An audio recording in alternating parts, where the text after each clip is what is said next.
Okay तो आज एक और बहुत बड़ा दिन है इंसेप्टियो के लिए, क्योंकि हमारे पास है हमारे अपने प्रोफेसर AK श्रीवास्तव। और इसी के साथ साथ आज मैं ये चीज़ भी बोलना चाहूँगा कि आज हिंदी दिवस भी है, तो हम कोशिश करेंगे ये इंटरव्यू जितना हो सके हिंदी में हो। तो पहला क्वेश्चन है सर मेरा आपसे कि मैंने ये चीज़ सर काफ़ी उड़ती उड़ती खबर आई है मेरे को कि UPSC में यूआर AIR रैंक 32 और IAS भी आपने क्रैक किया हुआ है। तो sir being cracking such a like prestigious, I should say, एक entrance exam, why did you decide to do teaching? नहीं, सबसे पहली बात है कि जब हम लोगों ने बीटेक किया था एंड देन हमने जब एमटेक किए तो उस समय का सिचुएशंस बहुत ज़्यादा ख़राब था। एम्प्लॉयमेंट का बहुत ज़्यादा प्रॉब्लम था, प्लस इतना ज़्यादा सोशल मीडिया नहीं था जो हमें ये डायरेक्शंस बता पाए कि हमें करना क्या चाहिए। और नॉर्मली हम वो करने लगते थे, उस समय के सब लोग, हम ही नहीं जितने और भी स्टूडेंट थे वो करने लगते थे जो लोगों को करते देखते थे। तो जैसे ही हमने अपना बीटेक ख़त्म किया और एमटेक ज्वाइन किया तो वहाँ एक होड़ सी लगी हुई थी UPSC की तैयारी करने की। तो उस होड़ में हम भी शामिल हो गए। जब हम शामिल हो गए तो UPSC इंजीनियरिंग सर्विसेज का एग्ज़ाम हमारा काफ़ी निकला। मतलब आई गॉट रिटन क्वालिफाई तो 3 बार मैंने किया, फाइनली क्वालिफाई मैं 2 बार किया, और जैसा तुम बता रहे थे कि हमारा ऑल इंडिया रैंक भी 32 था। तो वो बस एग्ज़ाम दे रहा था, सब लोग दे रहे थे इसलिए हमने भी दे दिया। मतलब ऐसी कोई मेरे पास फीलिंग नहीं थी कि मुझे इंजीनियरिंग सर्विसेज में ही जाना है। लेकिन जब हम एमटेक कर रहे थे, जैसे ही हमने अपना बीटेक कंप्लीट किया तो हमारे फादर का बड़ा ये एम्बिशन था कि वो हमेशा कहते थे कि मतलब हमारा बेटा टीचिंग में आ जाए। वो हमेशा ये कहते थे कि यार आप एमटेक कर लो, टीचिंग में आ जाओगे। और मैं बताऊं, उस समय जब हम एमटेक कर रहे थे तब भी हमारा विज़न वो नहीं था कि हम टीचिंग में आ जाएंगे, क्योंकि जब हम एमटेक जस्ट शुरू ही किए तो इलाहाबाद में एकदम से एक जगह है इलाहाबाद जहाँ पे UPSC और पब्लिक सर्विस कमीशंस वगैरह की तैयारी का ऐसा होड़ होता है ना, सब लोग तैयारी कर रहे हैं। तो उस होड़ में हम भी शामिल हो गए। फिर हमारा एमटेक हुआ, उसी समय हमें टीचिंग का भी जॉब मिल गया। और जब हमें टीचिंग का जॉब मिला तो मुझे लगा कि शायद मुझे यही जॉब पसंद है। अच्छा, टीचिंग मिलने से पहले मुझे BPSC में इंजीनियरिंग का जो असिस्टेंट इंजीनियर का भी जॉब मिल चुका था। लेकिन फादर हमारे टेम्परामेंट को जानते थे। वो बार बार कहते थे कि मतलब जो तुम्हारा टेम्परामेंट है ना, उस टेम्परामेंट में तुम फील्ड जॉब नहीं कर पाओगे, क्योंकि अब तो मैं काफ़ी सुधर गया हूँ, अब मेरा गुस्सा उस्सा भी काफ़ी कम हो गया है। अदरवाइज़ पहले क्या होता था कि मुझे अगर कोई गलत करता हुआ नज़र आ जाए ना, चाहे वो कोई भी हो, मैं बस उसको सही कैसे करना है, क्यों गलत कर रहा है वो, मैं उन सब चीज़ों में लग जाता था। तो फादर हमारे हमेशा कहते थे कि यार देखो, जब आप डिपार्टमेंट में काम करते हो ना तो ऐसे काम नहीं होता है कि भाई मतलब आपको जो अच्छा लगा या आप चाहोगे जैसे आप सोच रहे हो वैसा ही सब लोग सोचे। गलत को वहाँ कहते हैं, गलत को गलत कहने के लिए भी ना एक स्टाइल होता है कहने का, और हम हमेशा बेबाक और डायरेक्ट हुआ करते थे। तो वो हमारे टेम्परामेंट को समझते थे, इसलिए उन्होंने मुझे BPSC से जो मैं क्वालिफाई किया था असिस्टेंट इंजीनियर की पोस्ट के लिए, वहाँ जाने नहीं दिया। उन्होंने कहा कि नहीं, that is not the place for you. और उनके दिमाग में कहीं ना कहीं ये विज़न था कि इनको धीरे धीरे हमें टीचिंग की ओर लेके जाना है। तो फिर उन्होंने मुझे एमटेक में एडमिशन करवाया हुआ था। जब हमने एमटेक किया तो मुझे एमटेक से निकलते ही मेरे पास कोई जॉब नहीं था। और हम लोग जिस बैकग्राउंड से आते हैं, जिस गांव से आते हैं, वहाँ पे इस तरह का रहता है सिस्टम कि मतलब जॉब पाना पहली, मतलब तनख्वाह पाना सबसे बड़ा वो एम्बिशन होता है। तो मुझे टीचिंग जॉब मिला। जब मैं टीचिंग करने लगा तो मुझे ये लगा कि यार ये तो बेस्ट जॉब है, मतलब जो हम चाहते थे, जो मतलब ये काम है जो हमें करना चाहिए। देन हालांकि उसके बाद मेरा इंजीनियरिंग सर्विसेज वगैरह में भी हुआ और भी कई एग्ज़ाम्स में हुआ, लेकिन धीरे धीरे मैं रमता चला गया टीचिंग में। और अभी मेरे पास दोनों का कंपैरिजन भी है, क्योंकि हमारे साथ के जो लड़के थे, जो दोस्त थे हमारे, मोस्टली वो डिपार्टमेंट में नौकरी कर रहे हैं इंजीनियरिंग सर्विसेज क्वालिफाई करने के बाद। सिर्फ मैं ही उसमें से ऐसा हूँ जो मैं टीचिंग में आया। और मुझे कभी भी ज़िंदगी में मतलब इस 15, 20, 25 साल में कभी ऐसा नहीं लगा कि हमने कोई गलत डिसीजन ली। मतलब मुझे हमेशा लगा कि हम इस ओर आए, अपने फादर का चॉइस था, लेकिन वो फादर हमें ज़रूर समझ रहे थे कि इसका भी जो विज़न है ना, मतलब इसका जो इंक्लिनेशन है या जो इनका माइंड्स का सेटिंग है वो टीचिंग में ही है। तो मैं तो अपने फादर को मानता हूँ इसमें कि फादर ने हमें बड़ा सही समझा और सही रास्ते पे लेके गए। और आज भी मैं एंजॉय करता हूँ, मतलब टीचिंग में मैं बहुत एंजॉय करता हूँ। मुझे आई डोंट नो कितना हमारे स्टूडेंट सीरियस होते हैं हमारे क्लास के लिए, लेकिन जब हमारा क्लास होता है तो मतलब ऐसा लगता है कि मैं किसी पूजा में जा रहा हूँ। मैं उतनी अच्छे से तैयारी करूँगा, जैसे अभी देखो तुम लोगों का ऑनलाइन क्लासेस वगैरह का भी हो गया, तो मैं कुछ ना कुछ हमेशा करता रहता हूँ कि भाई कैसे इफेक्टिव बनाया जाए, कैसे क्या किया जाए। तो मुझे बहुत अच्छा लगता है, इसलिए मतलब ठीक है, मतलब मुझे कभी ये पीछे कभी घूम के मैंने ये नहीं देखा कि मैंने वो किया होता तो अच्छा होता। मुझे लगता है कि इससे अच्छा कुछ हो ही नहीं सकता था मेरे लिए। सर इस चीज़ से दो बातें क्लियर हो जाती है। पहली तो उस ज़माने में भी पेरेंट्स की चलती थी, पापा जो कहते थे वही एक कंसिडरेशन वही होती थी, एक मैक्सिमम। और सर एक चीज़ है, मैंने ये सुना है कि सीनियर्स मेरे को अक्सर कहते हैं कि मतलब वो जो पढ़ाने का तरीका होता है ना, वो आपसे काफ़ी अच्छा सीखा जा सकता है एक। तो सर इस दौर में जो ये ऑनलाइन दौर शुरू हो चुका है, कोरोना वायरस की वजह से शुरू हुआ है, बट आई फील ये काफ़ी आगे तक जाएगा।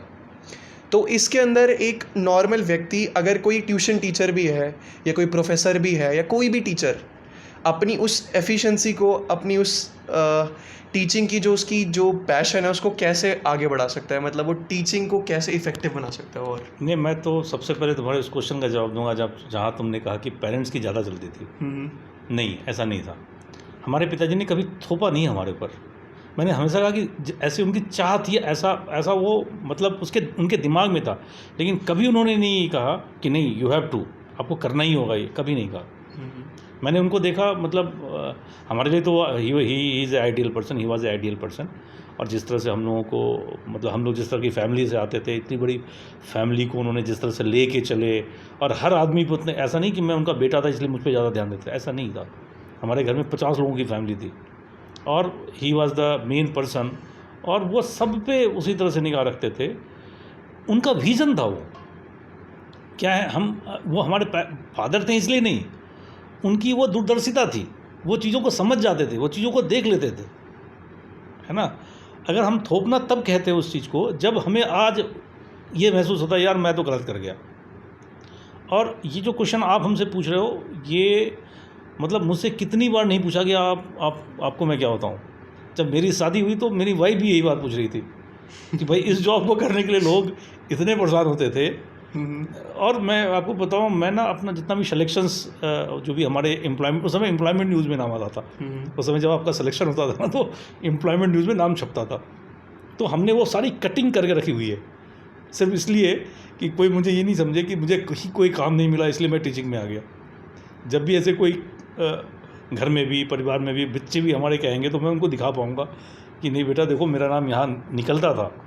और वो दौड़ था उस समय, मतलब ये होता था कि मेरी सिलेक्शन कम से कम 7 से 8 पब्लिक सर्विस कमीशन में मेरा नाम एम्प्लॉयमेंट न्यूज़ में छपा पड़ा था। वो दौर था। लेकिन मैं ये बताऊंगा कि ये सब लोग सोचते हैं, सब लोग समझते हैं, और आज भी, मतलब मैं आपको पहले भी बताया कि मुझे कभी नहीं लगता, मतलब मुझे नहीं लगता कि इससे ज़्यादा अच्छा कोई जॉब हो सकता। और आप ये देखो कि मैं, अगर कोई मुझसे पूछता है ना कि क्या जॉब अच्छी होनी चाहिए, जब मैं बीटेक में पढ़ाता हूँ, जब मैं एमटेक में पढ़ाता हूँ, जब मैं इस तरह से पढ़ाता हूँ, तो मैं कोशिश बच्चों को भी इस तरह से करता हूँ कि भाई उनका भी इंक्लिनेशन उसकी तरफ जाए, है ना। तो ऐसा नहीं है कि मुझे कोई काम नहीं था, कोई जॉब नहीं मिल रहा था इसलिए मैं टीचिंग में आया। इस बात को भी मुझे प्रूव करना था, इसलिए मैं इस तरह के एग्ज़ाम्स दे रहे थे। और मैं कॉम्पिटिटिव एग्ज़ाम्स के बड़े फेवर में भी हूँ। जब मैं टीचिंग में आया, क्योंकि हमने कॉम्पिटिटिव एग्ज़ाम इतना ज़्यादा दिया था, तो मुझे आप किसी भी सब्जेक्ट को पढ़ाने के लिए, सिविल इंजीनियरिंग के किसी भी सब्जेक्ट को पढ़ाने के लिए खड़ा कर दो, मुझे कोई दिक्कत नहीं था, क्योंकि मैंने इतनी मेहनत उस पर की हुई थी ना, तो मुझे कोई दिक्कत नहीं होता था। या उस समय जब हम लोग जनरल स्टडी, जनरल नॉलेज की बात करते थे, अच्छे अच्छे बुक्स को पढ़ना, हर चीज़ के विषय में जानकारी होना, शायद जब आप अपना एजुकेशनल क्वालिफिकेशंस अचीव करते रहते हो ना, उतना आप डिवोट नहीं कर सकते थे। लेकिन समय में चेंज आया है, जैसे अब है, अब आप लोग करते हो, मैं देखता हूँ कि आप या मेरे अपने बच्चों को भी देखता हूँ कि उनको है, उनका एक्स्ट्रा करिकुलर एक्टिविटीज़ क्या है, उनको अगर नॉवेल पढ़ना है तो क्या है। आपको पता है उस समय अगर हमें कोई मैगज़ीन या कोई नॉवेल पढ़ना होता था तो हमें कितने किलोमीटर चल के जाना होता था, जहाँ पे नॉवेल का एक बैंक होता था, कोई लोग लेता था 10, 20, 25 पैसे में, वो हमें एक दिन पढ़ने के लिए देता था और हम ले करके आते थे और पढ़ते थे। तो उस समय वो सब शौक़ भी ना, नॉवेल पढ़ना भी या कोई लिटरेचर पढ़ना भी, ये सब बड़ा महंगा शौक़ होता था और बड़ा ईजी शौक़ नहीं होता था। आज क्या है, आज के डेट में आपको कोई भी नॉवेल पढ़ना, आप 1 मिनट के लिए आप अपने गूगल पे जाएँ, आप किंडर्स पे जाएँ, आप टाइप करें, आपके पास सामने है वो। तो ये सब समय चेंज हो रहा है। सर जैसे समय चेंज हो रहा है, एक क्वेश्चन बड़ा डिमांड में था, मुझसे काफ़ी लोगों ने पूछा कि ये किस सर के पास जा रहे हो तो ये क्वेश्चन पूछना। वो एक टाइम था 2002 का, और अब एक टाइम है, आपने काफ़ी लोगों को देखा होगा अब सिविल सर्विसेज की प्रिपरेशन करते हुए। तो आपको क्या लगता है सर, उस टाइम पे सेल्फ स्टडी थी और आज के टाइम पे तो शहर खुले हुए हैं सर यूपीएससी के कि यहाँ आके प्रिपरेशन करो, तो सेल्फ स्टडी क्या आज भी उतना ही मेजर रोल प्ले करती है? मुझे देखो, टू बी वेरी फ्रैंक, अगर मुझे ऑनेस्टली हमसे पूछोगे ना, तो ये मेरा एकदम मानना है कि सेल्फ स्टडी छोड़ करके कोई दूसरा स्टडी है ही नहीं। अगर किसी कॉम्पिटिटिव एग्ज़ाम की आप तैयारी कर रहे हो तो यूपीएससी वगैरह की अगर आपको तैयारी करना है तो आपको खुद ही स्टडी करना चाहिए, क्योंकि देखो आपको जो नॉलेज चाहिए, आप नॉलेज ले चुके हो, आपको उस नॉलेज पे आपको रिटेन करना है, उस नॉलेज पे बिल्ड करना है। और आप किसी कोचिंग इंस्टीट्यूट में जाते हो, कहीं पे जाते हो, खामखा आपका समय ख़राब होता है बहुत ज़्यादा, और वहाँ पे आपको जो बताने वाले हैं वो इतने नॉलेजेबल नहीं है। कोई प्रोफेसर तो वहाँ बैठ के पढ़ा नहीं रहा है आपको, तो वो आपको एक सैलो नॉलेज दे के जाएगा, और जब वो आपको सैलो नॉलेज दे करके जाएगा और क्वेश्चंस में कहीं पे भी थोड़ा सा कुछ चेंज आ गया तो मेरे समझ से आपको दिक्कत आ जाएगी। तो ये मैं हमेशा मानता हूँ कि अगर आपको सिविल सर्विसेज की तैयारी करनी है या किसी भी कॉम्पिटिटिव एग्ज़ाम की तैयारी करना है तो सबसे ज़्यादा आप अपने सेल्फ स्टडी पे विश्वास रखें। और उसके अलावे आजकल बहुत अच्छा है, जैसे हम लोग उस समय भी क्वेश्चन सॉल्व करते थे, सबसे अच्छा तरीका है क्वेश्चन को सॉल्व करना। मतलब जो आपके पुराने क्वेश्चन हैं या क्वेश्चन बैंक से क्वेश्चन को सॉल्व करना, आप उस तरह से टाइमर लगा करके या जिस भी तरीके से आप अपनी प्रॉक्टरिंग करवा करके, जैसे भी करना है आप करके, मतलब क्योंकि क्या है कि जब आप सॉल्व करते हो, अपने घर में बैठ के सॉल्व करते हो, तो हो सकता है आप थोड़ा सा कोई दूसरा को किताब निकाल के देख लिए, कॉपी निकाल के देख, वो गलत है। और एज ए ह्यूमन आपका हमेशा टेम्पटेशंस होगा, तो आप क्या करो कि आप किसी को प्रॉक्टर बनाओ अपने लिए। आप अपनी मदर को कह दो कि ठीक है मतलब तुम देखते रहो कि भाई मैं कहीं इधर नहीं देखूँ, और आप सॉल्व करो। अच्छा, जब आप क्वेश्चन सॉल्व करते हो, क्वेश्चन बैंक से या कहीं से भी सॉल्व करते हो, सॉल्व सब लोग करते हैं। एक मैं और बात बताना चाहता हूँ जो मुझे बहुत अच्छा लगा, और आप लोग भी अगर एज ए स्टूडेंट उसको फॉलो करोगे तो काफ़ी अच्छा रहेगा, कि जैसे ही आपने क्वेश्चन सॉल्व किया और आपको पता चल गया आपने ये गलती की है, उसका सॉल्यूशन क्या होगा वो आपको बुक्स से खुद ढूंढना है। ये नहीं कि फिर अब आप इंटरनेट पे, आजकल क्या है, इंटरनेट पे मारे और आपको आप क्वेश्चन का आंसर मिल गया, नहीं। जैसे हम लोग करते थे, हम सब सॉल्व करते थे, मैं अपनी बात बता रहा हूँ। हम जब क्वेश्चन सॉल्व करते थे, क्वेश्चन मुझे पता लगा कि मैं ये 10 क्वेश्चन गलत कर गया इसमें, उस 10 क्वेश्चंस का मैं सॉल्यूशंस देखता था, 10 क्वेश्चंस का मैं सॉल्यूशंस देखता था, और सॉल्यूशंस देखने के बाद बुक्स में जब आप ढूंढोगे तो क्या होगा, एग्जैक्ट वो आंसर तो आपको ऐसा तो नहीं पता कि वहीं पर पहुंच जाओगे, तो 10-15 चीज़ आप और पढ़ोगे। और उस समय में जो आपका ज्ञान बढ़ेगा ना, वो आपका एडिशंस होगा। अगर आप सीधा अपने किसी गाइड से या किसी इंटरनेट से देख लिया तो आप सिर्फ उसी क्वेश्चन के आंसर को जानोगे। अगर आपने खुद आंसर को ढूंढा है बुक्स से, टेक्स्ट बुक से, तो आप उसके अलावा 5-10 क्वेश्चन का आंसर और जानोगे। एक तो ये बात है, मतलब ये लगाना चाहिए। दूसरा, जब आप पढ़ाई करें तो कहते हैं ना, आपको लाइन के अंदर की चीज़ें पढ़नी है। तो यूपीएससी वगैरह एग्ज़ाम्स में क्या है कि you have to read under the lines. और चाहे आप यूपीएससी की तैयारी कर रहे हो, चाहे आप रिसर्चर हो, डोंट बिलीव। अगर कोई कुछ क्वेश्चन लिखता है, कोई एक लाइन लिखा है, डोंट बिलीव। तुम कहोगे नहीं ये गलत है। तो जब उसको आप बिलीव नहीं करोगे तो आप क्या इसकी सत्यता ढूंढोगे, ये गलत है या सही है। जब गलत है या सही सोचने के लिए तुम लगाओगे तो तुम्हारे ब्रेन में जो है ना एनालिटिकल पावर आपका बढ़ता है ना। और इससे आपका जब आप क्वेश्चंस लिखते हो, जब क्वेश्चंस का आंसर देते हो, जब आप इंटरव्यू देते हो, तो आपका कॉन्फिडेंस काफ़ी झलकता है। आपने मुझसे नहीं पूछा लेकिन मैं इसमें एक और ऐड करना चाहता हूँ। एक बहुत बड़ा अच्छा वाक़या है जो हमारे साथ हुआ। आई थिंक 2002 का ही बात है। यूपीएससी में मैं इंटरव्यू दे रहा था। इंटरव्यू बोर्ड में सारे क्वेश्चंस पूछे जा रहे थे।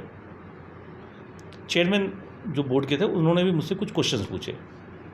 क्वेश्चन पूछने के बाद मैंने आंसर दिया तो उन्होंने कहा नहीं गलत, ये आंसर आपका गलत है। और उन्होंने मुझसे पूछा कि do you want to change the answer.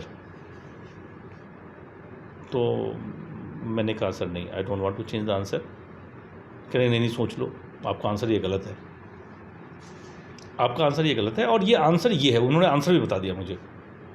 फिर मुझसे पूछते हैं कि now you want to change the answer. तो मैंने कहा कि सर नहीं, मैं अपना आंसर चेंज नहीं करना चाहता हूँ। फिर इंटरव्यू चलता रहा।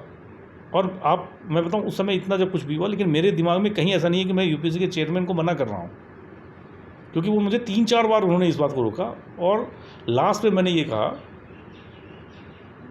उन्होंने जब बार बार कहा तो मैंने लास्ट में ये कहा कि sir I may be wrong. तब भी मैंने कहा कि मैं आंसर चेंज नहीं करूँगा, लेकिन I may be wrong but I am not going to change my answer. फिर इंटरव्यू चलता रहा। जब मैं इंटरव्यू दे के निकल गया, जब मैं गेट तक पहुंचा तो चेयरमैन साहब ने मुझे वापस बुलाया और उन्होंने पूछा कि तुम ऐसा क्यों, मतलब जब आपको मैं इतना कह रहा था, why did not you change your answer. तो मैंने कहा कि सर मुझे तो अपने आंसर पे पहला तो कॉन्फिडेंस था, और जब आपने अपना आंसर बता दिया ना तो मुझे अपने आंसर पे डबल कॉन्फिडेंस हो गया, क्योंकि मुझे ये पता था कि आपका आंसर तो बिल्कुल गलत है। तो क्या होता है ना कि देखो, आप अगर इस तरह के कोई भी स्टडी जब आप अपने एनालिटिकल ब्रेन से करते हो, अगर आप सिर्फ ये सोच करके तैयारी कर रहे हो कि मुझे यूपीएससी क्रैक करना है या मुझे ये क्रैक करना है, तो it will be very difficult. Crack करने के लिहाज से सिर्फ करोगे तो बहुत दिक्कत होगा। हाँ, मुझे नॉलेज गेन के लिए करना है, मुझे हर चीज़ को जानना है, मुझे हर चीज़ को समझना है, तो आप करोगे तो आपको बहुत फ़ायदा होगा। सर अगला क्वेश्चन मुझे आपसे पूछना है कि you are a faculty adviser of one of the oldest societies of DTU, tech society I should say, SKI, society of civil and environmental engineering, और सर वो 11 साल से चल रही है। तो पहले तो सर मुझे ये पूछना है कि उस टाइम के जो बच्चे थे SKI के और अब जो बच्चे हैं SKI के, उनमें कोई अंतर आया कि नहीं आया। और दूसरी चीज़, एक बच्चे को ज्वाइन करनी चाहिए सोसाइटी, क्या उसको फ़ायदा है कॉलेज लाइफ में सोसाइटी ज्वाइन करने का? ये सबसे पहले मैं बताऊं कि चीज़ों में अंतर तो आया है, बच्चों में भी अंतर आया है। 2009 के आसपास जब हम लोग शुरू कर रहे थे, और किसी चीज़ को भी शुरू करना बहुत डिफ़िकल्ट होता है, हम लोगों ने बड़े एडमिनिस्ट्रेशन में और सब जगह, और मैं बताऊं कि ये एक सोसाइटी है जो प्रॉपर वे में स्टार्ट हुई है, मतलब एडमिनिस्ट्रेटिव अप्रूवल्स के बाद स्टार्ट हुई है। हम लोगों ने उस समय के डीन्स के सामने प्रेजेंटेशंस वगैरह किया, क्या करना चाहते हैं, कैसे करना चाहते हैं, सारे अप्रूवल से हम लोगों ने सोसाइटी स्टार्ट की। और धीरे धीरे सोसाइटी काफ़ी ग्रो किया। मैं कहूँगा बीच में थोड़ा सा ढीला पड़ गया था सोसाइटी का काम। और अब जो तुम लोगों का नया बैच है, या तुम्हारे सीनियर्स के बैच हैं, या उसके भी पहले, वो लोग मतलब फिर से उसको रिवाइव किए और अच्छे से सोसाइटी का काम चल रहा है। उसमें बच्चों में चेंज आया है, कभी भी बच्चे सेम नहीं हो सकते। लेकिन ये जो आपने पूछा ना, तुमने पूछा कि भाई सोसाइटी ज्वाइन करना चाहिए या नहीं करना चाहिए, ये काफ़ी इम्पोर्टेंट पॉइंट है। कुछ बच्चे आते हैं हमारे पास सोसाइटी ज्वाइन करने के लिए, जस्ट उनको एक सर्टिफिकेट चाहिए। कुछ बच्चे आते हैं उनको कुछ काम करना होता है। तो सोसाइटी तभी ज्वाइन करना चाहिए जब आपको काम, मतलब सोसाइटी के लिए काम करने की इच्छा हो, not only for the sake of certificates.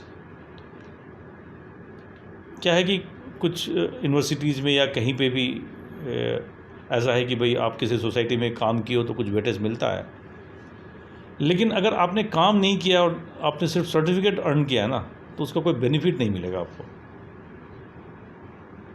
इसलिए सोसाइटी, आप देखोगे ना सोसाइटी में क्यों करना चाहिए काम, आप बहुत कुछ लर्न करते हो।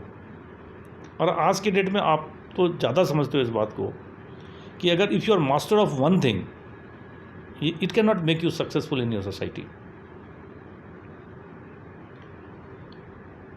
किसी भी सोसाइटी से भी जब आप काम करते हो तो आपको ग्रुप में कैसे काम किया जाता है, डिफरेंट एक्टिविटीज़ को कैसे काम किया जाता है, कैसे डिफरेंट एक्टिविटी को चैनलाइज किया जाता है। आप कोई एक छोटा सा भी आप अपना प्रोग्राम ले लो और एक बहुत बड़ा प्रोग्राम ले लो, है ना, दोनों को अरेंज करने का और ऑर्गेनाइज करने का जो कंपोनेंट है वो सेम होगा। तो यहाँ पे आपको वो प्लेटफॉर्म मिला है जहाँ पे आप ये लर्न करते हो कि आपकी हॉस्पिटलिटी की टीम कैसे ऑर्गेनाइजिंग टीम के साथ कोऑर्डिनेट करेगी, आपकी ऑर्गेनाइजिंग टीम कैसे जो आपके रिसोर्स पर्सन हैं उनके साथ कोऑर्डिनेट करेगी, रिसोर्स पर्सन किसी और के साथ कैसे कोऑर्डिनेट कर रहा है, किसी फंक्शंस को अगर हमें करना है तो एडमिनिस्ट्रेशन से हमें क्या हेल्प चाहिए, हम किस तरह से अपने वेन्यू की बुकिंग करते हैं, किस तरह से हम वेन्यू को डेकोरेशंस का काम करते हैं, किस तरह से हम फ्लावर वालों को अरेंज करते हैं। आप देखो, चाहे वो छोटा प्रोग्राम हो चाहे वो बड़ा प्रोग्राम हो, कंपोनेंट सेम है, लेकिन इनका जो कोऑर्डिनेशंस है ये किसी किताब में नहीं सिखाया गया है। आई डोंट नो, आप बताओ, इंटरनेट पे अगर हम ऐसा गूगल करें कि how to arrange a cultural festivals, तो उसका क्या मुझे क्या कंपोनेंट बताएगा, क्या वो ऐसा होना चाहिए सब? You learn from here. और जब आप इस तरह की सोसाइटी में काम करके जाते हो, आप अपने प्रोफेशनल लाइफ में जाते हो, तो देखो प्रोफेशनल लाइफ में आपको प्रोफेशनल के अलावा सोशल भी होना बहुत ज़रूरी है, है ना।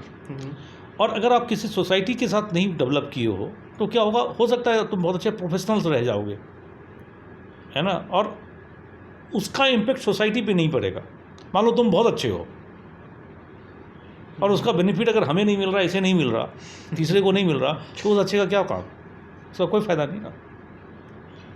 तो जब आप सोसाइटी में काम करते हो तब आप ये सीखते हो कि आप अच्छे हो, ये सब लोग जान रहा है। क्यों अच्छे हो? क्योंकि आपने इसको भी हेल्प किया, आपने उसको भी हेल्प किया, या आपने उनसे हेल्प लिया and you get that benefit. तो सोसाइटी का फ़ायदा ये है आपको। आज आप अपने प्रोफेशनल सोसाइटी में हो, कल आप जब दूसरे सोशल लाइफ में आप जहाँ रहते हो वहाँ जाओगे, आपका आचार विचार व्यवहार वैसा ही वहाँ भी होगा। तो मेरे समझ से सिर्फ प्रोफेशनल डिग्री ले लेना और आपके पास सोसाइटल कोई इमोशंस नहीं है तो हमारे लिए तो जीरो है सर। और आपको ये चीज़ जान के खुशी होगी कि जब मैंने शुरू किया था कॉलेज में, फर्स्ट जो मैंने कभी भी स्टेज पे जब मैं चढ़ा था फर्स्ट टाइम, इवन मैंने स्कूल में भी कभी नहीं किया है, वो स्की के लिए किया था सर, अंडर यू। बहुत तुम्हें यार, बहुत बढ़िया सर। उसके बाद मौके मिलते गए और आज ठीक है, ओके सर। और मौका भी देखो, मैं बताऊँ, यू हैव टू ग्रैब।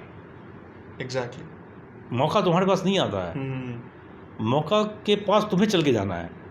लेकिन अगर तुमने उस मौके को, उस अपॉर्चुनिटी को ग्रैब कर लिए, फिर लोग तुम्हारे पास चल के आएंगे। भाई मुझे तो जय चाहिए, मुझे तो जय को बुला दो, यस सर, है ना। लेकिन जय कौन है, आई डोंट नो। पहली बार जब तुम जय आया तो किसी को नहीं पता जय कौन है। अगर जब मान लो मुझे अभिषेक ने बोला जय से करवा देंगे सर, 4 क्वेश्चन मेरे दिमाग में भी था, कैसा करेगा, क्या करेगा, उसका रिहर्सल करवाओ, देखेंगे, करेंगे।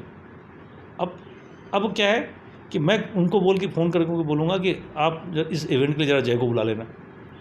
तो ये है, और सबको आगे आना चाहिए, और कभी ये नहीं सोचना चाहिए कि Amit Shrivastava is best, Jai is best, he is best, that is best. No, you are best because you have been given the opportunity, है ना, और you have grab the opportunity, that's why you are the best.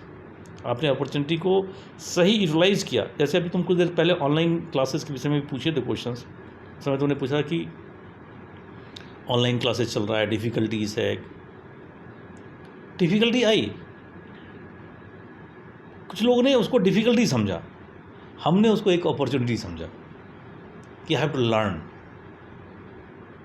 Online classes कैसे ली जाती है, हमें learn करना है। I have to learn so many applications. तो ये लर्निंग हमारी कभी ख़राब नहीं जाएगी ना। एग्जैक्टली। और देखो, ऑनलाइन क्लासेस शुरू होने से पहले हम लोगों ने वेबिनार शुरू कर दिया था। क्यों? क्योंकि हमने उस अपॉर्चुनिटी को टाइमली टैप करते ही हमने काम उस पर शुरू कर दिया और हम सीखे। एक चीज़ सीखे, 2 चीज़ सीखे, हम आपसे भी सीखे, हम बहुत लोगों से सीखे। और मुझे कभी शर्म नहीं आया सीखने में। मैं जय मुझे ज़रा ये बता दे, या किसी और को फ़ोन करके मुझे ये बता दो ये कैसे होता है, आपसे पूछा, किसी और से पूछा, तो मुझे कभी शर्म नहीं आया, क्योंकि मुझे सीखना है। तो ठीक है, जो अभी सिचुएशन है, कोविड-19 का सिचुएशन है, ख़राब सिचुएशन है, लेकिन उसमें अगर हम कुछ नहीं करें तो वो ज़्यादा ख़राब हो जाएगा। अगर हम घर में बैठ जाएं, भाई कोविड-19 है इसलिए हम घर में बैठ जाएं, कुछ नहीं करें। अगर मान लो, देखो, ये कल क्लासेस नहीं चलता होता, अब कितने फ्रस्ट्रेशन होता आपको अपने घर पे, हमें कितना फ्रस्ट्रेशन होता। तो ये है, मतलब आपको हमेशा हर चीज़ों को अपॉर्चुनिटीज़ में कन्वर्ट करना चाहिए और आपको इन्जॉय करना चाहिए। जब तक आप चीज़ों को इन्जॉय, जैसे मैं बताया, मैं पढ़ाने को इन्जॉय करता हूँ, मुझे कोई किसी को कहने की ज़रूरत नहीं है कि आप मुझे पढ़ा दो, है ना। आप कभी आप मेरी वाइफ से मिलना, या मैं अगर मुझे पढ़ाना है तो उस समय हमारे घर में कर्फ्यू होता है उस समय हमारे रूम में कोई नहीं आ सकता, है ना। मुझे कुछ नहीं चाहिए। अगर ब्रेकफास्ट नहीं किया हूँ और मेरी क्लास स्टार्ट हो गई है, तो I can not skip the class and take the breakfast मैं बात में बोलूँगा, मैं पहले पढ़ाऊँगा। तो ये है, मतलब ये, क्योंकि ये मुझे अच्छा लगता है, इसलिए नहीं कि मुझे किसी ने कहा है करने के लिए, इसलिए कि मुझे और आप मुझे कंटिन्यूसली कितने घंटे भी पढ़ाने के लिए कहते हो, मुझे कोई दिक्कत नहीं होगा। You will feel me that I am very happy. Sunday को मैं थोड़ा सा डिप्रेस रहता हूँ, मतलब डिप्रेस इन द सेंस कि मुझे लगता है कि मैं क्या करूँ, कोई काम नहीं है, क्या देखूँ। फिर मैं धीरे से अपने स्टडी रूम में पहुँच जाऊँगा। जब मैं स्टडी रूम में पहुँचूँगा, धीरे से फिर मैं अपना लैपटॉप खोलूँगा, फिर मैं कुछ करना शुरू हो जाऊँगा, फिर मैं एंगेज हो जाऊँगा। तो ये है सर। वैसे इसी चीज़ का शायद यही फ़ायदा है कि एकेडमिक रिलेटेड तो सब लोग आपसे सब चीज़ें सीखते हैं कि यार इस सब्जेक्ट में क्या करना है, और वो सारी चीज़ें सीखते हैं बच्चे। पर ये जो चीज़ है कि यार सीखना ज़रूरी है, वो एक ऐसी चीज़ है जो बच्चे अब जाके शायद रिलेट करेंगे। और मेरी एज सर काफ़ी छोटी है आपसे, बहुत छोटा ओहदा भी है, बट लेकिन ये चीज़ है कि ये चीज़ हम दोनों में सिमिलर है। अगर मैं भी बैठा रहता हूँ घर पे, तो मैं भी यही सोचता रहता हूँ कि यार कुछ ना कुछ तो मिले करने के लिए। तो सर आगे बढ़ते हैं। नेक्स्ट क्वेश्चन मेरा आपसे ये है कि जैसे अगर एक बच्चा आया है, कॉलेज में घुसा है अभी, तो कॉलेज में घुसने के बाद उसका सर क्या ग्राफ रहना चाहिए, उसको करना क्या चाहिए? आपने बोला सोसाइटी किस लिए इम्पॉर्टेंट है, आई गेट इट, वो इम्पॉर्टेंट है, और वो सिखाते हैं कि सोसाइटी के साथ मिलके काम कैसे करते हैं, पर लेकिन क्या एग्जैक्टली करना चाहिए उसको, किस तरीके से चलना चाहिए कॉलेज ज्वाइन करने के बाद? देखो, मैं ये कहूँगा, कॉलेज ज्वाइन करने के बाद सबसे पहले उसके दिमाग में ये बात नहीं आना चाहिए कि उसने कौन सा ब्रांच ज्वाइन किया है। एग्जैक्टली। और ये सब दिमाग में कहाँ से आता है? आपके पीयर, आपके पड़ोसी, आपके पेरेंट्स आपके दिमाग में डाल देते हैं, यार तुम्हें कंप्यूटर नहीं मिला तो तुम किसी लायक नहीं हो, या कंप्यूटर नहीं मिला तो पता नहीं कौन सी आफत आ गई। ये नहीं है, मतलब आपके दिमाग में ये बिल्कुल नहीं आना चाहिए। हाँ ठीक है, आपको कंप्यूटर पढ़ना था इसलिए कंप्यूटर पढ़ो, आपको इन्वायरमेंटल पढ़ना था इसलिए आप इन्वायरमेंटल पढ़ो, है ना। तो सबसे पहले जैसे ही आप ये ज्वाइन करते हैं, तो ऐसे लोगों से जो इस तरह की बात आपके साथ करें, यार तुम्हें तो ये ब्रांच नहीं मिला, तुम्हें तो वो ब्रांच नहीं मिला, तुम्हें तो ये इंस्टीट्यूट नहीं मिला, तुम्हें तो वो इंस्टीट्यूट नहीं मिला, एकदम कट, उसको कह दो नमस्ते, आप चलो अपना, है ना। तो ये सबसे पहले तो इस बातों पे ध्यान नहीं देना है। दूसरा, फॉलो योर पैशन। अगर तुम्हें लगता है कि यार मुझे ना इस तरह का कोई टेक्नोलॉजी डेवलप करना है, यूनिवर्सिटी में आने के बाद आपके दिमाग में इस तरह की बातें होनी चाहिए, यार मुझे ये टेक्नोलॉजी डेवलप करना है, मुझे ये करना है, फॉलो दैट। सर ये वाली चीज़ मैं बोलना चाहूँगा पर्सनली कि ये वाली चीज़ कमिंग फ्रॉम अ प्रोफेसर सुनने में थोड़ा ऐसा सा लगता है, अरे यार ये तो लोग हम चीज़ डिस्कस करते हैं तो हम लोग बैठ के, मतलब जब कोई एक नॉर्मल व्यक्ति सोचता है ना कि प्रोफेसर से हम इस चीज़ के बारे में क्या पूछ सकते हैं, तो रिप्लाई होते हैं कि यार शायद वो बोलेंगे कि पढ़ लो, अपनी ब्रांच पे ध्यान दो, अपनी जीपीए पे ध्यान दो। बट ये एक बहुत अच्छी चीज़ है कि आप कह रहे हो कि पैशन पे ध्यान दो, कुछ सीखो उससे। Even I remember sir, class जब हमारी शुरू हुई थी, अभी इनिशियली सेकेंड ईयर में मैं आया हूँ, आपसे पढ़ना शुरू किया है मैंने, अभी मैंने देखा था इन अ क्लास यू साइड कि कुछ ऐसा करो, एनवायरमेंटल भी कर रहे हो या कोई ब्रांच कर रहे हो, कुछ ऐसा करो जो सोसाइटी को हेल्प करे आगे जाके, जो आगे औरों के काम आए। तो मेरे को वो एक सोच काफ़ी अच्छी लगती है सर। तो मैं कह रहा था फॉलो योर पैशन, ये सेकंड एस्पेक्ट होना चाहिए आपका यूनिवर्सिटी ज्वाइन करने के बाद। देन थर्ड एस्पेक्ट्स जो हम कह रहे हैं वो तो आप करोगे ही, क्योंकि you have admitted to some branch, तो कुछ कोर्सेज हैं, कुछ कोर्स को पढ़ना है, कुछ रिजल्ट्स आएंगे। लेकिन जब आप कोई भी कोर्स को पढ़ रहे हो सकता है मान लो आपका पैशन क्रिएट नहीं हुआ, लेकिन जब भी क्रिएट हुआ, मैं कह रहा हूँ कि अगर एक स्टूडेंट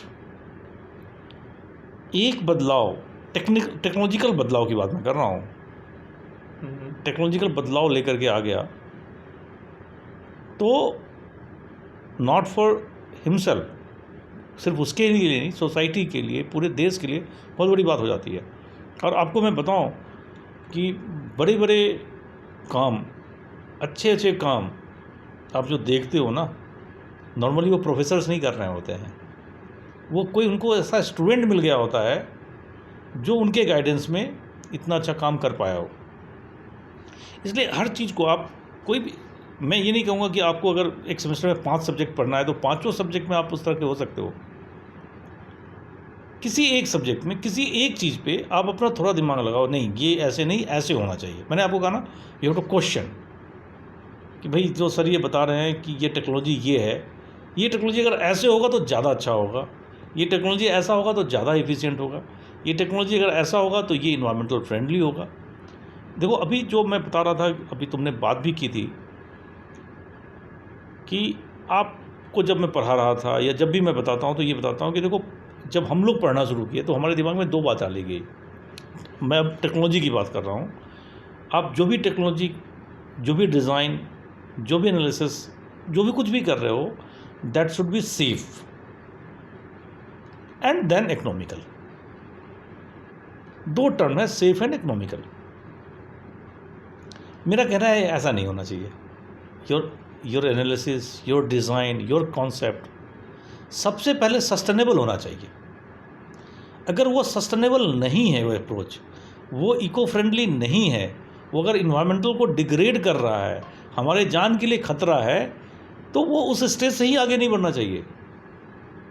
तो सबसे पहले आपका जो कॉन्सेप्ट है, आपका जो टेक्नोलॉजी है, वो सस्टेनेबल है या नहीं, first step should be that, then safe, then economy.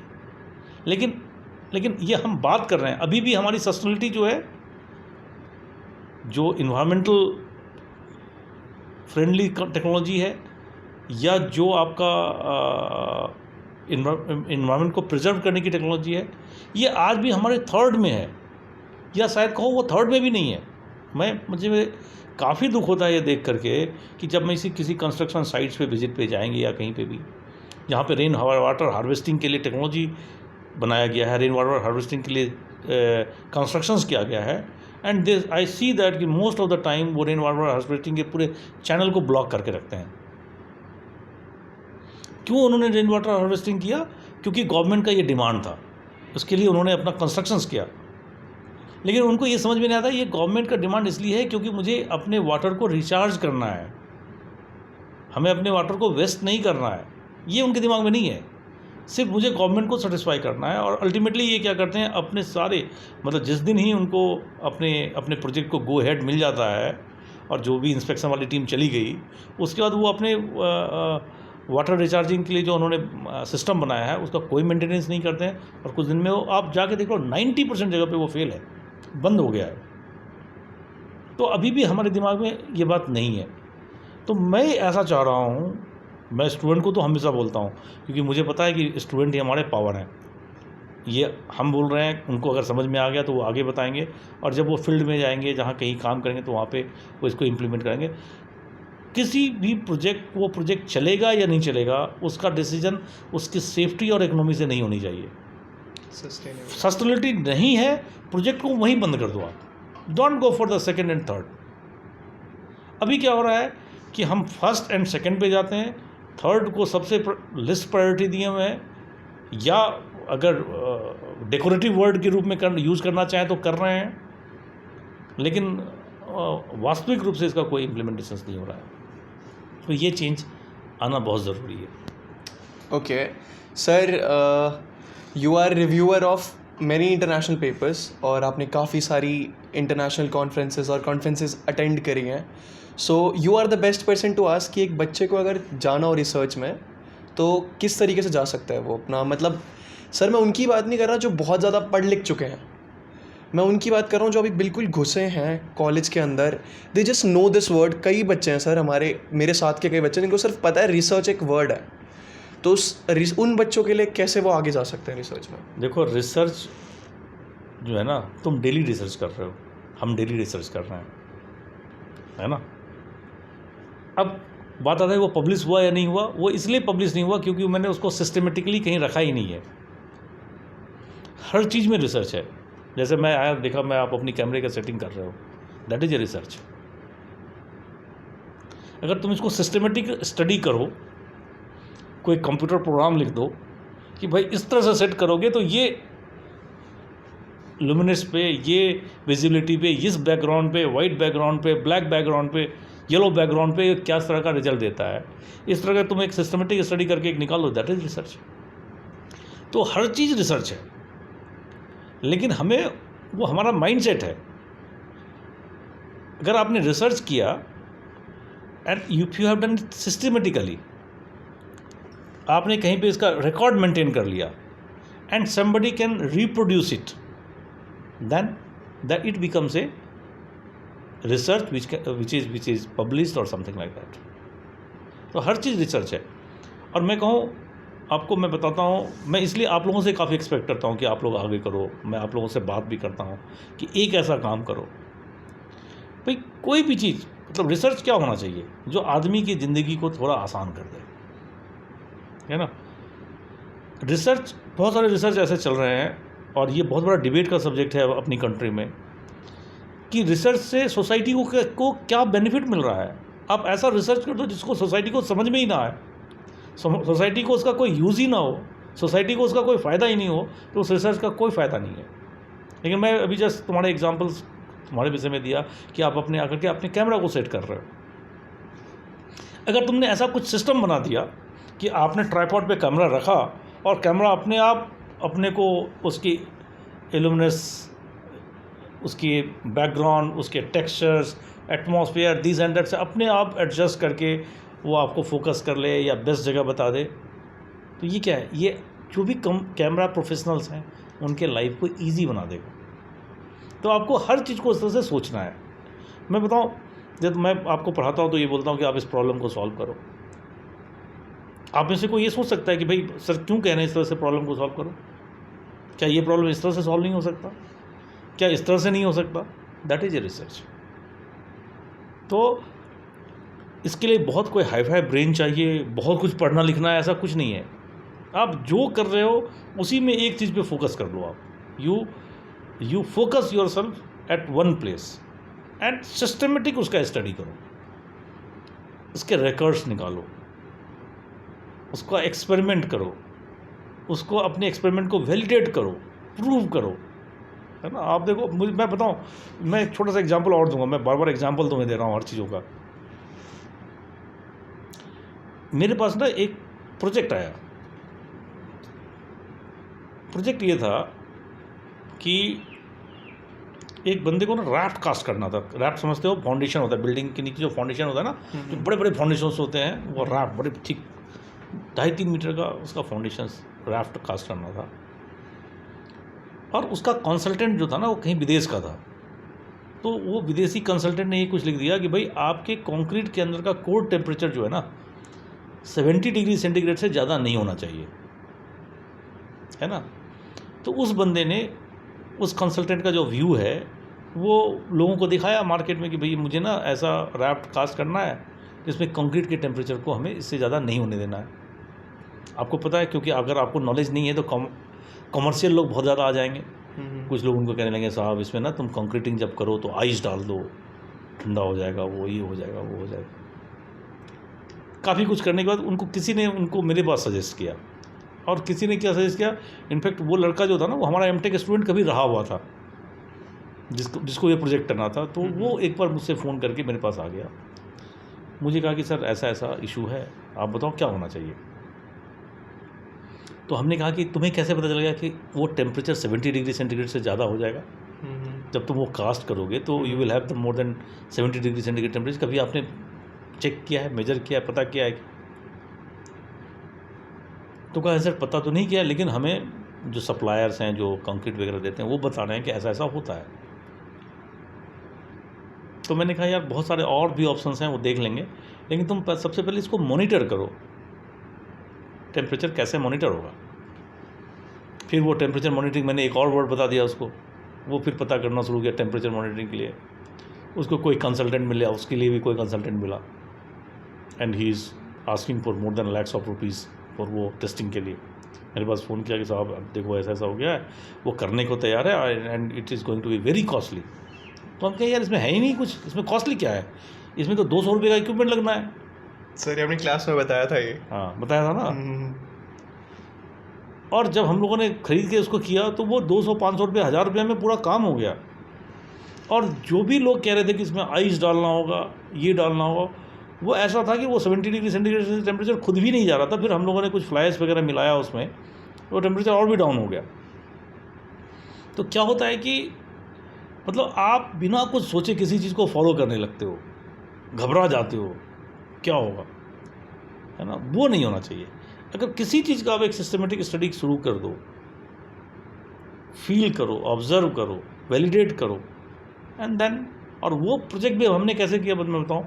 मेरे पास उस प्रोजेक्ट का दिमाग में आइडिया कहाँ से आया।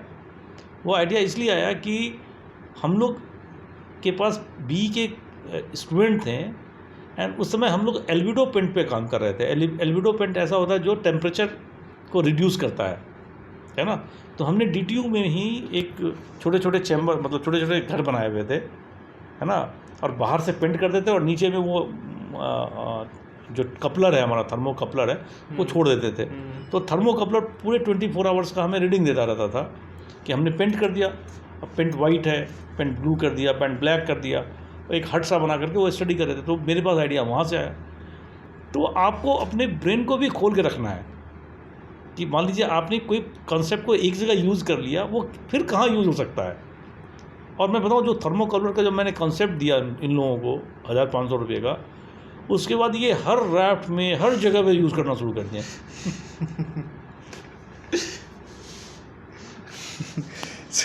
ओके सर, इसके बाद नेक्स्ट क्वेश्चन मेरे पास है कि DTU ने, मैंने सुना है DTU ने 5 गांव को गोद लिया था और एक्सटेंशन आउटरीच ने ही हेड किया था वो वाला प्रोग्राम। तो सर उसके बारे में हमें थोड़ा सा बताओ। एज अ स्टूडेंट्स हमें पता होना चाहिए कि DTU क्या क्या कर रहा है बाहर।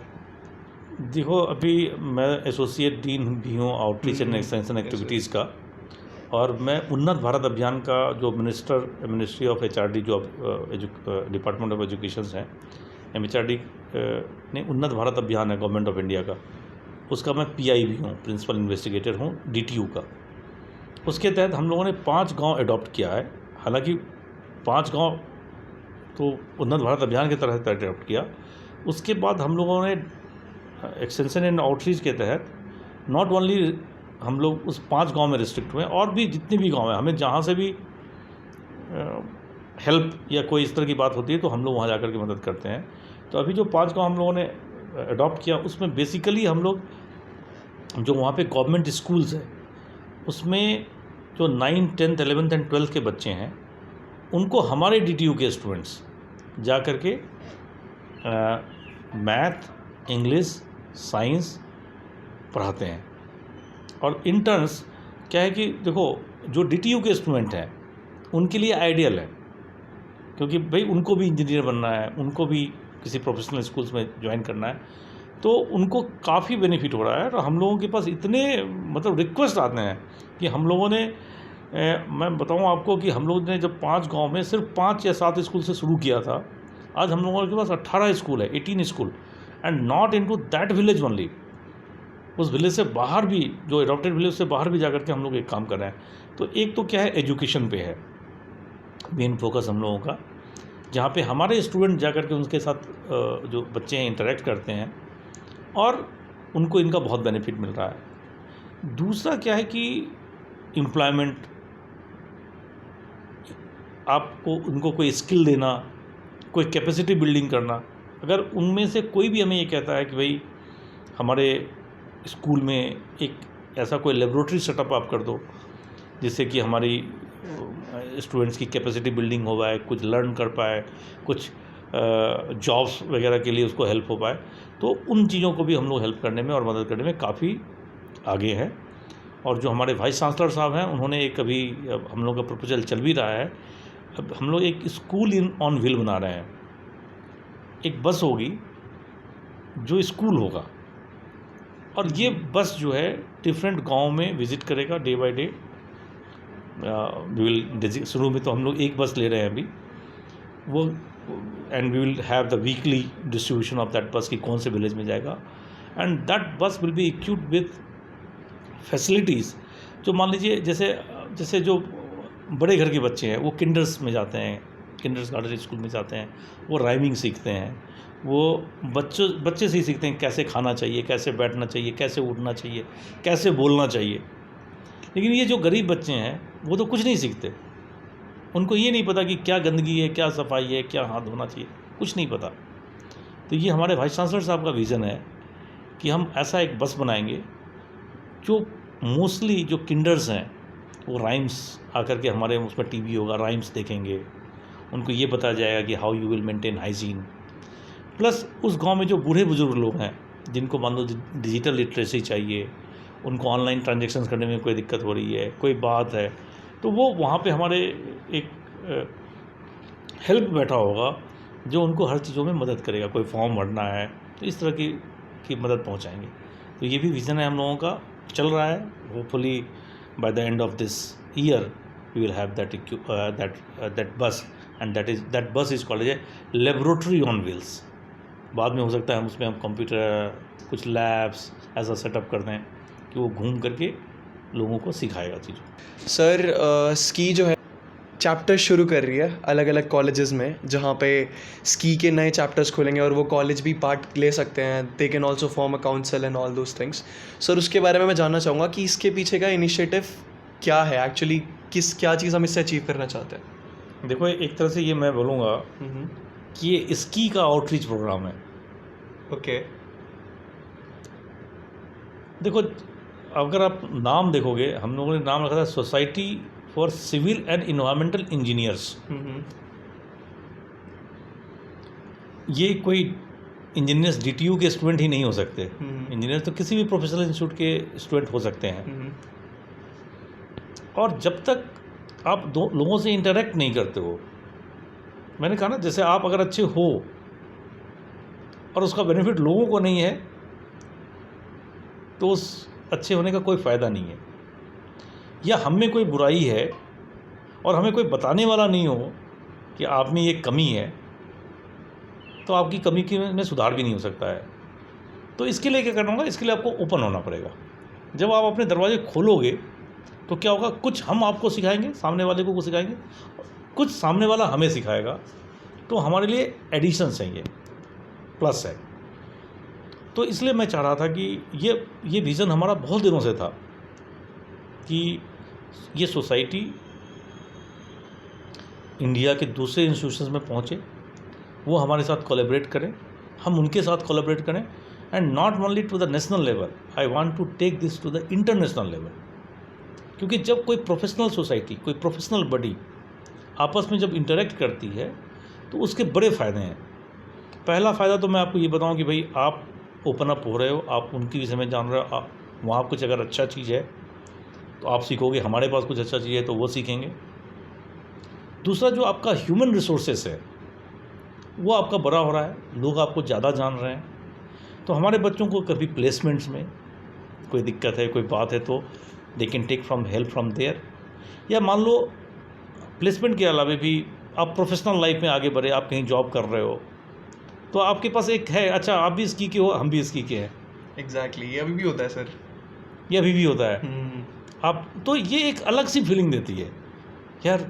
आप अभी क्या है, आप भी DTU के, हम भी DTU के हैं। अब क्या होगा, आप भी इसकी के हो, हम भी इसकी के हैं। तो एक जो अपनापन होगा वो काफ़ी अच्छा होगा और ये हमारे सबके लिए बहुत बेनिफिट का है। मतलब हमारा परिवार अगर बढ़ेगा तो हमारे लिए बहुत बड़ा अचीवमेंट होगा और बहुत अच्छा होगा। First of all I would like to thanks professor AK Srivastava, जिनकी वजह से दिस वीडियो वाज पॉसिबल। यार उन्होंने इस चीज़ को काफ़ी स्पोर्टिंगली लिया। ये चीज़ मैं उनको फेस टू फेस नहीं कह पाया because of some technical issues, so thank you sir. And students of DTU love you. उसके अलावा जिसने भी ये वीडियो यहाँ तक देखी है यार, I would really like to tell you all of you guys कि यार इंसेप्टियो की टीम दिन रात मेहनत कर रही है so that you guys can have the best content that you deserve. तो यार इस वीडियो को बिना लाइक करे, इस चैनल को बिना सब्सक्राइब करे, और यार अगर तुम्हारे दोस्त हैं जो DTU में हैं उनको ये वीडियो बिना शेयर करे मत जाना। Thanks from team Inceptio. Thank you guys.